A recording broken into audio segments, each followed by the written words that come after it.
কেউ নেই। এই টিকারুল, একটা চা একটা সিগারেট দাও তো। এই মুকুল, এর দিয়ে কোনো কাজ হবে না। এই টিকারুল, দে চা সিগারেট দে। কখন চাইছি তোর কাছে, তাড়াতাড়ি দে। সিগারেট কই?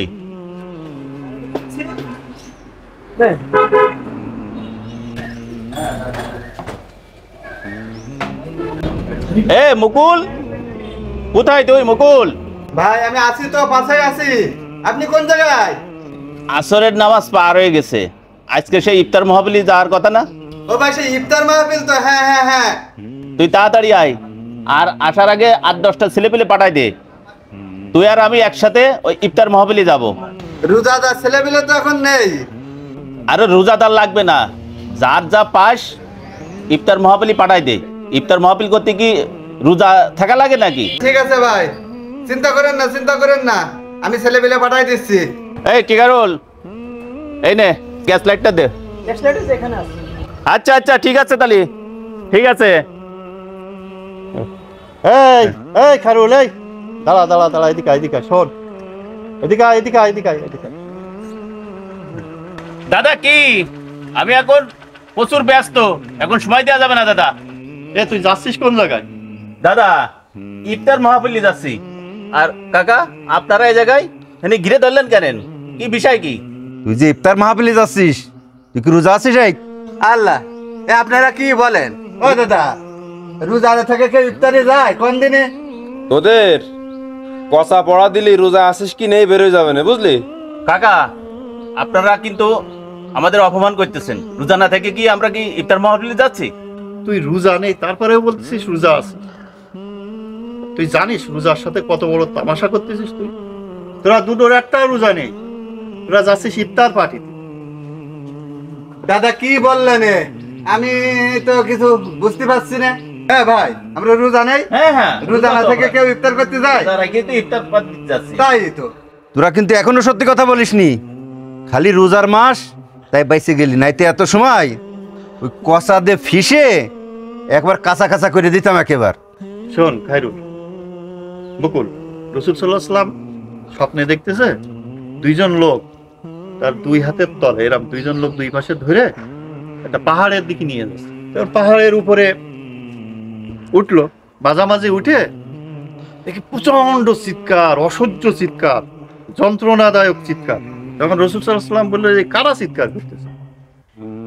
তখন ওই দুজন বলতেছে যারা দোজখবাসী তাদের চিৎকার। আর একটু উপরে উঠে ভালো করে শোন, এবার দেখে যে একটা লোক উল্টো করে ঝুলনো।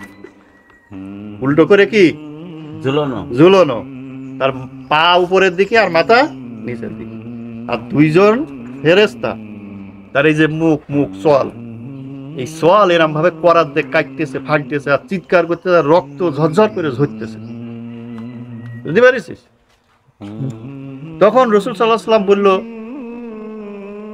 যে কে এর এরকম শাস্তি দেওয়া হচ্ছে কেন?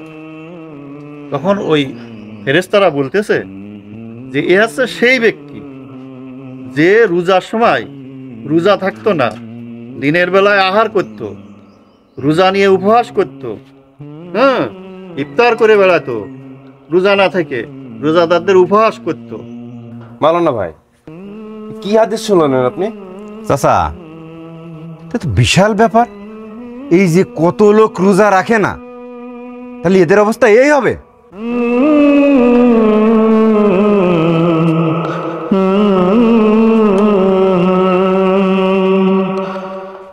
দাদা আসলে সত্যি আমি রোজা নেই, মিথ্যা কথা বলেছি। আমার রোজা নেই দাদা। তোরা রোজা নিয়ে তামাশা করছিস, আল্লাহর সাথে তামাশা করছিস, আবার এই মিথ্যা কথা বললি, এলে পাপ কয়টা হয়ে গেল তোদের? আমাদের সবার চোখ ফাঁকি দিতে পারিস, কিন্তু আল্লাহর চোখ ফাঁকি দিতে পারবি। মনের খবর জানে কিনা? আল্লাহ। আর রোজা হচ্ছে আল্লাহর একটা স্পেশাল ইবাদত। আল্লাহ বলেছে রোজা একমাত্র আমার জন্য, এর প্রতিদান কি দেবো সে আমিই জানি। আর সেই রোজার সাথে তোরা এইরকম তামাশা করিস, সেই রোজার সাথে তোরা এইরকম ইয়ার কি মারিস, তোদের মনে কি মোটেও ভয় করে না? দাদা তাহলে এখন আমরা কি করব দাদা? কি আর করবি, যা করেছিস এখন আল্লাহর কাছে মাপ চা, তওবা কর, যা করার সেই কর। আজকের থেকে নিয়ত কর, যতদিন বাইসে থাকবি কালকের থেকে শুরু, জীবনে ফরজ রোজা কখনো ছাড়বি না। আমরা ফরজ রোজা মানে যতদিন বাইসে থাকি আদায় করব, আর আমরা এরকম রোজা না থেকে কোনোদিন কোনো ইফতার পার্টিতে যাব না। কি তুই কি কইস? হ্যাঁ তাই করবো। হ্যাঁ ঠিক আছে। তো যা।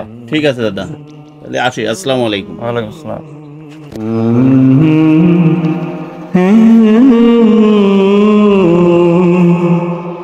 Hmm